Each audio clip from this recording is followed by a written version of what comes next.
am here to show you guys a do-it-yourself kind of video for those who wanted to make a quilted junk journal cover. You could also use this pattern to make a quilt, a baby doll quilt, a dog bed. You know, pretty much this kind of like pattern and style, you can do it for so many different projects. For the junk journal world, this video that I'm uploading, this is for you guys when it comes to creating a cover that is, let me double check the measurements really quick. Okay, I measured it. Looks like the cover measures 11 by 15. What's really cool about doing this pattern, some people call it granny squares, some people call it scrappy pattern. Pretty much they're squares, 2.5 inch by 2.5 inch squares. Of course, this one I use the Quilt fabric. Today I'll be using, I usually keep this jar of fabrics that I used in the past. I don't know if you guys can see that. And whatever scraps I have, I automatically cut them up into 2.5 inch by 2.5 inch squares. So they're already ready. I just kind of like, if I have leftover stuff, I just throw them in there. I use these for your guys's kits, or when I cover over some fabric or a postcard before I paper clip it so I protect it. That's how I started using them. But we're going to use these to go ahead and create a cover. So I'm just going to use this up. I might as well leave that off. I just want to use up what I have here, and we're going to kind of make sort of like, looks like the colors are more katashiki look. Just to give you guys an example. So there are 35 squares to make a junk journal cover. What's cool about this, as I was trying to say earlier, is that you can cut it to size. So no matter what, you know, even though I'm giving you guys an idea of this was 16 by 11 was the size of what I made here. You can cut it to whatever size you want your cover to be. So at least you got a nice size to where you can fold over to glue down, or if you wanted to sew, you got plenty of space. So in the future here, probably like in a week or two, I was going to start making packs. So I think, what is it? It's 35 squares, which makes a junk journal cover. So I'll make 2 sets and then sell them in my shop. I was going to do like a Christmas theme, and then of course Quilted fabric, to where you guys could create one yourself. So I already have the squares pre-cut for you guys, which will save you guys a lot of time. And just make them like in packs like that. Message me if you guys want them earlier.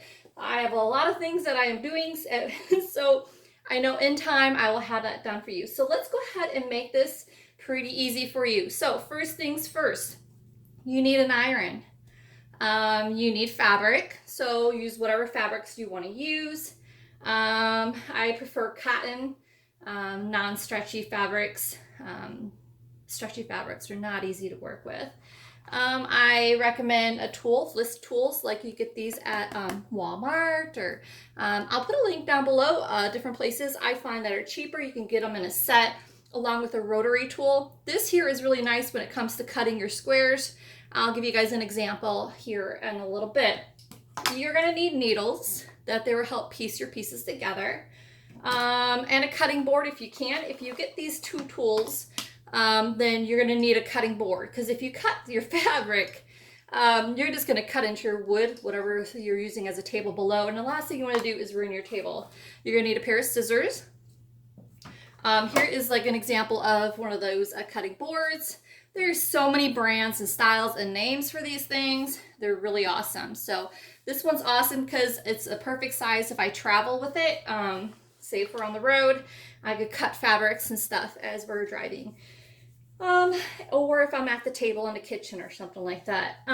You're going to need a sewing machine. That is, yes, you got to have a sewing machine. And I think that is pretty much it. So let's get started. Okay, so I'm doing this one-handedly. This sewing machine I have here that I'm using is a Pfaff. So before you get started sewing, obviously you need thread. So sorry if this is a little wobbly. I'm using this with one hand. I'm just using any thread just to show you guys the project. It's brown. Make sure you have your machine threaded nicely. Usually you have instructions on machine. They usually give you arrows and stuff to thread your machine through. Threading your machine is so important, otherwise you're gonna have issues. Now, if we go down to the bobbin here, make sure you blow out the bobbin. Make sure you have a brand new needle and have the needle, depending on what kind of fabrics you're using. There's universal needles for cotton fabrics and stuff like that. I'm using a basic pressure foot. So I'm gonna go ahead and put a new thing of bobbin thread in here. Always start a project with a new fresh bobbin, not an old one. Otherwise you're asking for trouble. Another very important thing is make sure the thread you're using down here is the same thread you're using up there. It may not have to be the same color. The main thing is that it is the same type. If it's all cotton, if it's polyester, what have you. Make sure you have the right same matching thread from the top thread to the bottom thread. Now, if you're using your machine, sorry guys, a little wobbly, and the thread is like pulling from the bottom, it's your bobbin. Your bobbin needs to be rewound or put in right. Some people put it in the wrong direction. Now, if the thread is pulling from the top, that means your thread up here, which doesn't that make sense? The thread at the top is not working right. So you need to rethread this through, make sure it's done properly, make sure your thread roll is in right and snug and all that. So before I ever get started, I always make sure I sew on some fabric, preferably the fabrics that I'm using today, to make sure the thread at the top and the bottom is working properly. That also makes it easy for me to know, like mine is digital, but I usually start my thread, like I just turn my machine on. This is the number for the width. Sorry for my zoom, guys. This is the number for the width and everything. I always adjust it. I start at a 3 or 4 for the width and just change it depending on how tight the stitches are when I do here on the thing when I sew. So I don't like tight stitches because it makes your fabrics bunch up. So let me go ahead and get that set up for you guys. Okay, I am back. So I already put my bobbin in. I made sure my thread at the top is good. I'm changing my stitch size right now and making sure it's I'm going to say 3.5 to start out. And go from there. Up here I have a dial as well. This here is for the width, that here is for the length. I'm going to do my width at a 3.5 and my length at a 3.5. That's my machine. Every machine's different. So start out at a 3.5 and change the first one and then sew again until you get it right. And if that doesn't work, start at the bottom, change your bottom threading, your width, and sew and see which one and adjust it as you go along. Usually if you've got a brand new machine and you start it up, it's already preset for you. So don't do anything when you get a new machine. Just sew for the first time and see how it does. All right, so I'm going to pick 2 pieces to start sewing just to see how my threading is going, if it's working okay. I'm going to take 2 pieces that I want to kind of be the start of this quilted top. If you want it to look good, I took the 2 nice sides and face them together. I kind of call it like sandwiching, so I like sandwich them together. And then I'm going to start with sewing along the line here. And some people are going to ask, you know, what is the stitch width that I should do the sewing from? Like if I put it through the machine, where should I start? So start at the top, obviously, and feed it through. I do a 1/4 of an inch or 1/4 of an inch for those who need to know the proper measurement. Let me go grab a measure tool to give you an example. Okay, so this is a handy dandy tool that you can get at your local like fabric store, even Walmart in their fabric section. It has this cute little red gauge right here, like here. And what's really neat about this red gauge is you can move it to where you want your measurement, so you kind of have an idea. Like I want to move this to a 1/4 of an inch. So those who don't know what a 1/4 of an inch is, here's an inch, right? And then if I move this red dial to the halfway point, that's a 1/2 inch, right? I want 1/2 of a 1/2 inch. So I'm going to keep moving this till the 1/2 of an inch. If that makes sense to people who are not the best at measurements, that is where I want my stitch line to be when I throw it through my machine. So here are my 2 fabric pieces. And then my sew line, if you can see here, that's what's cool about this tool. If I put this tool up here, that is where I want my machine stitch to go to. All the way through, you know, when I sew. So that there is 1/4 of an inch. Oopsie, I may have to touch my screen here to get my Zoom to listen to me. Sorry guys. All right, get that back up there. So it doesn't seem like much. You're like, how is that gonna stick together? It will, just wait. Let me go ahead and put this through the machine for you guys and I can give you an example. Let me go ahead and get that set up. Okay, so I grabbed 2 blue pieces that I put together. The reason why I did that is because when I sew, I want the thread to show you guys exactly 1/4 of an inch, what it looks like. So I'm gonna go ahead and put this through my machine. On your machine, you should have a pressure foot, and exactly on your pressure foot, if you take your little handy dandy tool, you can line it up to where you need to set your fabric when you run it through. So I know that I need 1/4 of an inch like right there. So just remember that line on your machine. When you put that tool on there, you'll know where to thread through your machine. All right, so I'm gonna put that at 1/4 of an inch. Sorry, my machine has not been up and running in a while. Sorry, lady. She's like, do I really have to go? All right, got it right through. All right, so checking my stitch work to see how my stitches are going and all that. Looks pretty good. Looks pretty good to me. So 3.5 on my machine works really well. Okay, sorry, I'm doing this with trying to show you guys. All right, so here's my fabric. So I know that I did the stitch work really well. Take my handy dandy tool and you can see, I'm just giving you guys an example. You don't have to do this for every square. I just want to give you an example on your stitch line. You want to save as much fabric as you can because you really want not to use as much. And it's just enough to where it won't pull through. Right? So 1/4 of an inch, 1/4 of an inch is what you want. So again, there we have it. And as you can see, my stitch work looks great. Now my machine getting started in the beginning didn't like it. Sorry, I got some fibers going on here. As you notice that the bottom thread, oops, sorry guys, got it right in your face, is cream. The top thread is brown. And you notice that the cream is not popping up. And on the opposite side, you notice the brown is not popping up. That is what you want. You want your thread work to be even if you're using 2 different colors. If it's popping up, it means your tension is not tight enough. So you need to lower your number. Like righty-tighty, lefty-loosey on a gauge when it comes to your water. It's the same thing pretty much with your sewing machine as well. All right, so let's just get started.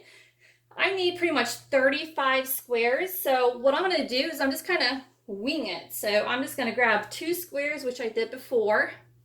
Again, I'm going to let you guys know again, if you want the pretty sides to show on the front, you want to sandwich the first 2 squares together. And you're going to go ahead, like I just showed you with the 2 blue squares, is sew along the first line. So I'm going to go ahead and do that really quick. Sewing is quite relaxing. I love it.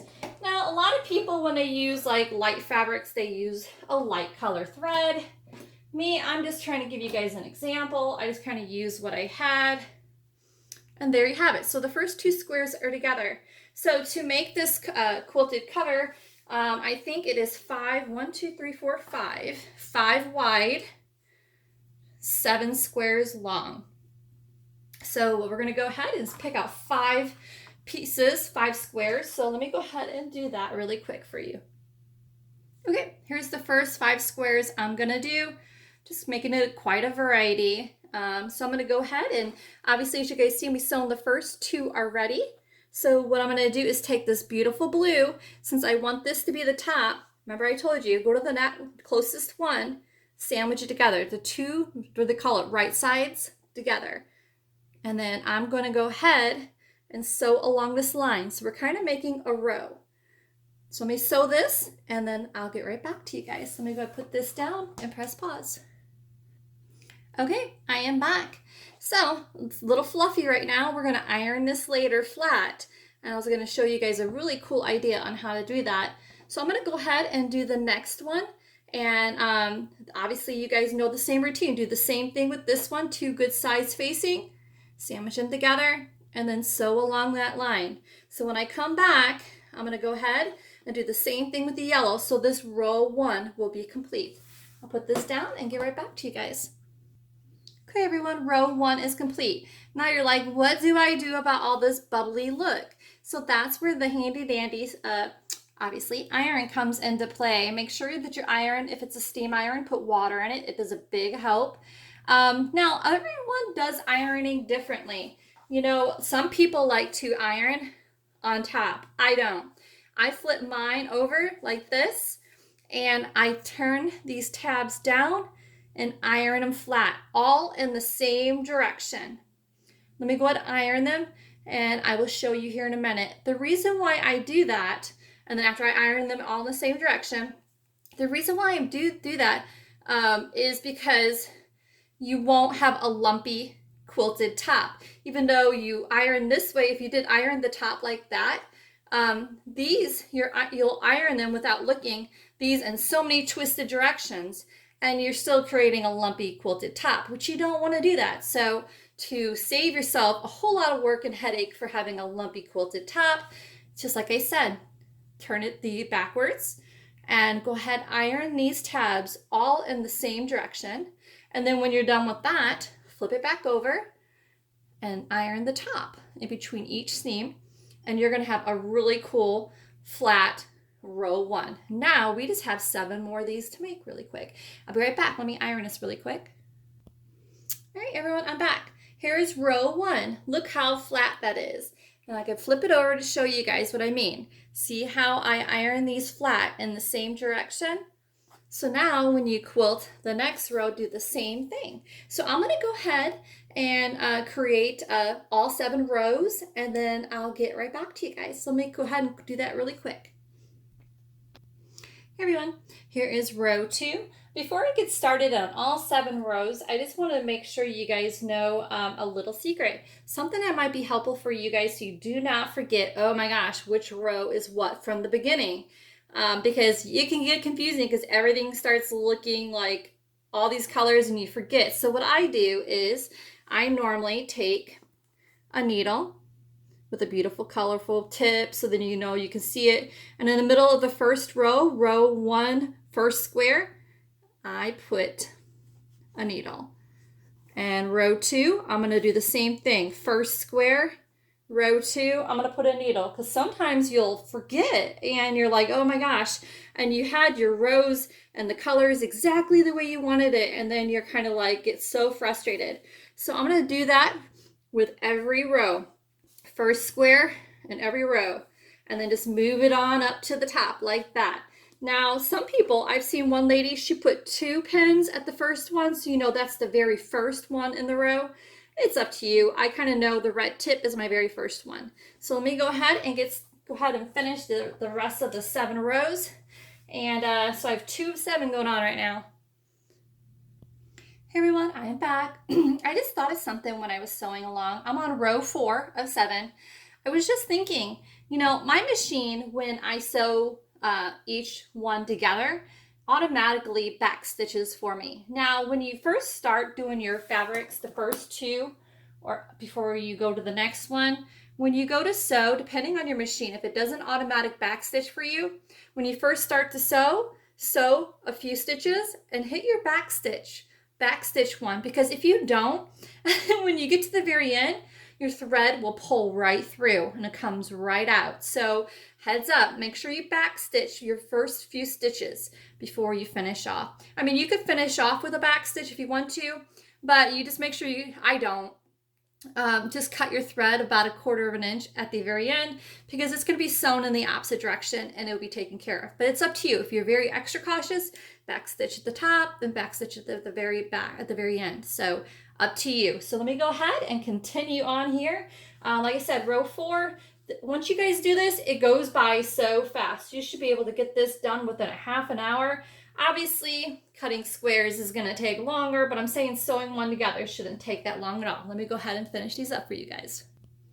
Hey everyone, I thought I'd just jump in really quick. I have 1 more row to go. Look how it's looking pretty. Now me, I love katashiki, but I don't mind throwing in a wild print, sort of like that one there, just sticking out. Everyone's different.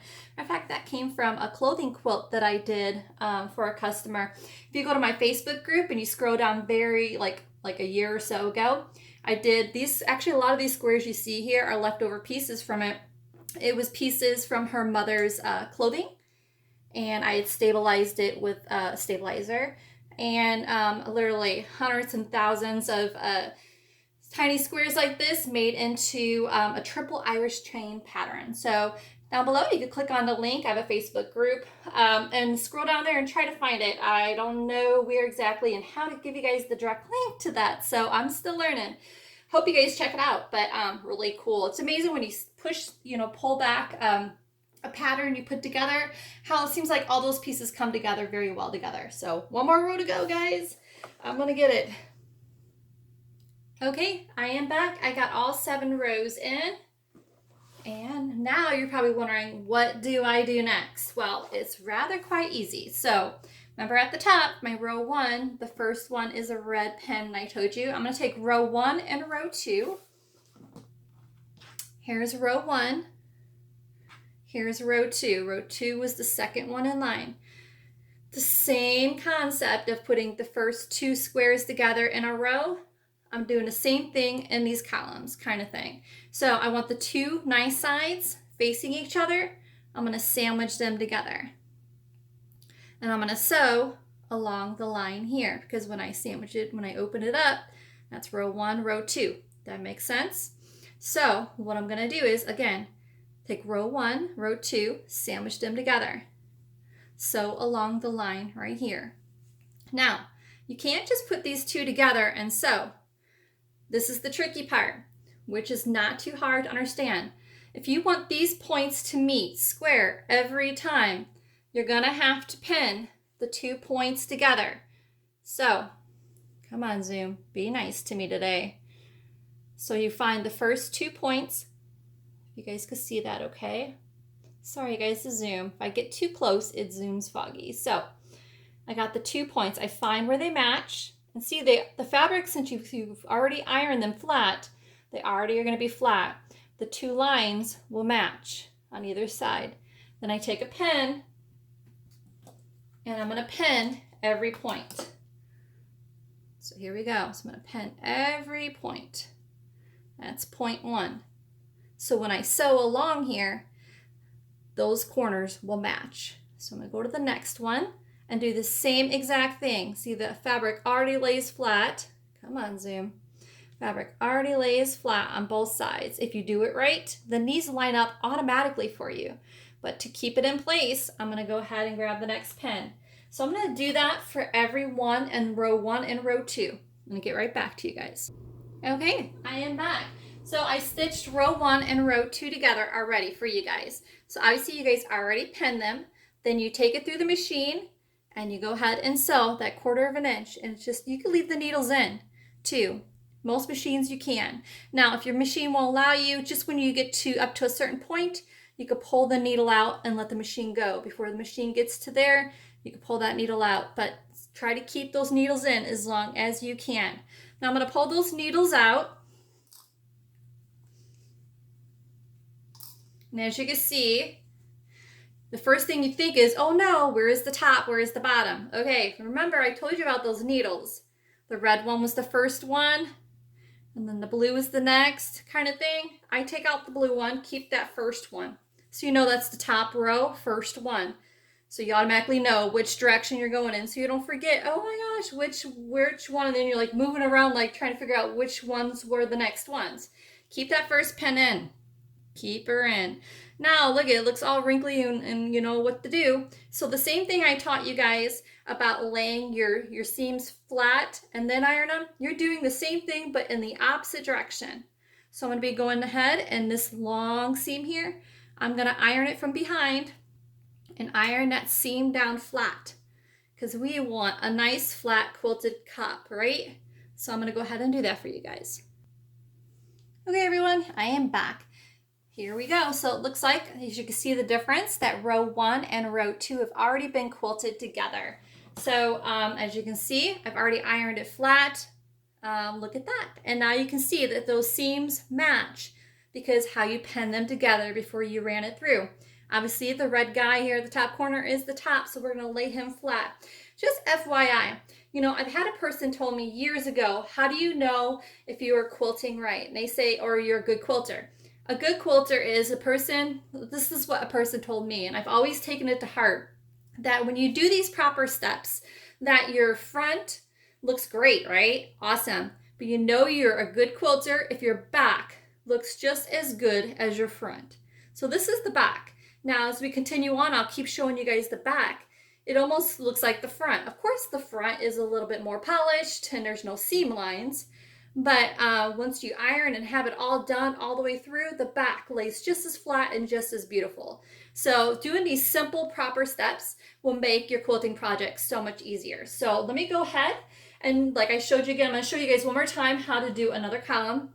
You take the row, obviously this is you're going to keep this out. So you're going to go ahead and grab row 3. Obviously this is going to be row 3 at the very end. Same thing, we're going to go ahead and sandwich them. We know that this is row 3. We take row 3 and row 2 and sandwich them like that, kind of like face them face to face kind of thing. I'm trying to give you guys great terminology to understand if you're not much into the sewing world. So as you can see, this is row 1. So row 2 and row 3 are sandwiched together. And obviously you guys are going to sew along this line. First though, you guys already know what to do. Make sure you pen these points. I'm going to go ahead and do that for the rest of the rows and complete this one for you guys and have all 7 rows done for you guys. I'll be right back. Okay, I am back. That was quick and easy. So here we have it. It's all done and beautiful. Let me go ahead and I remeasured it because when I first did the first tutorial, the Quilted quilt fabric is a bit stretchy. So it made the quilt bigger, like the quilted top. This one here is smaller because it's all cotton fabrics. Give you a good example. I use the same amount of squares on the Quilted quilted fabric. Same size squares and everything. The thing with the Quilted fabric, it's like I said, stretchy fabric. So it's gonna stretch and make it bigger than what it is. These are the same amount of squares, same size squares. I'll give you a good example. I'm gonna lay that on top of the Quilted. And look at the difference. Quilted, you know, gives you a bit, like a good inch or so more. So just so you know, when you're working just with basic cotton fabrics, it's going to be smaller. I measured it. It was 14 by 10. If you need it big, wider than 10, you just add another row. To do that, you could either go do the same thing, is make that many in a row and do the row facing each other and sew it on, or just add another row when you go through the process. But here you have it, a beautiful quilted cover that you can use. It's just absolutely adorable.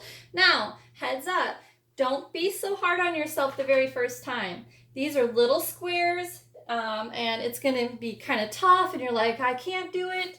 Just keep going. Practice makes perfect. I'm not a master quilter, even though we joke about it, right, Brooke? It's just practice makes perfect. Just follow those simple little steps. Ironing is so important. Penning is so important. Cutting your squares exactly 2.5 by 2.5 is so very important.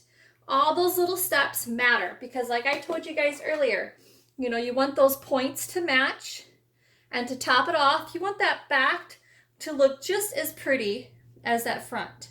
You want it to lay flat. So whenever you do glue this, if you're going to glue this to make a cover, it's flat. It's not going to have a ruffle or a bend or a movement. It will lay flat. It will glue flat.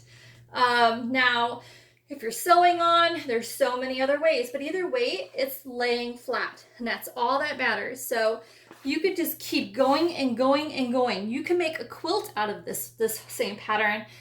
This here, what I'm going to be doing is a client, a customer, a friend of mine, his daughter is having a baby girl.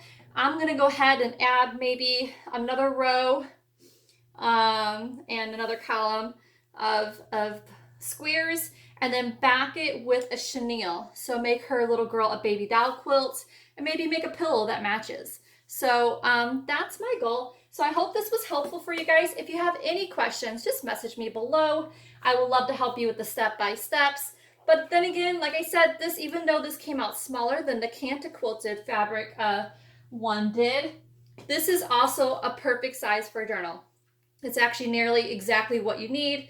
It may not give you wiggle room far as the like needing a 10.5. It's an exact 10 to turn. Depends on what project you are doing. So totally up to you. Now, before you decide, an idea as well, before you decide to quilt this, now would be the perfect time before you line it or glue it to, if you did wanted to add something on the front here, you can go ahead and put whatever that is and sew it on before you line or do your next project. So I hope this tutorial was helpful and easy for you guys. So again, feel free to ask me questions if you need any help. I'll do my best. Again, I'm not an expert, but I am a person who's done this for so many years, and I have a lot of helpful insight that might help you guys out in any way I can. So I'm going to finish this up and I can maybe share with you guys later. I hope you guys enjoyed this. Have a blessed day.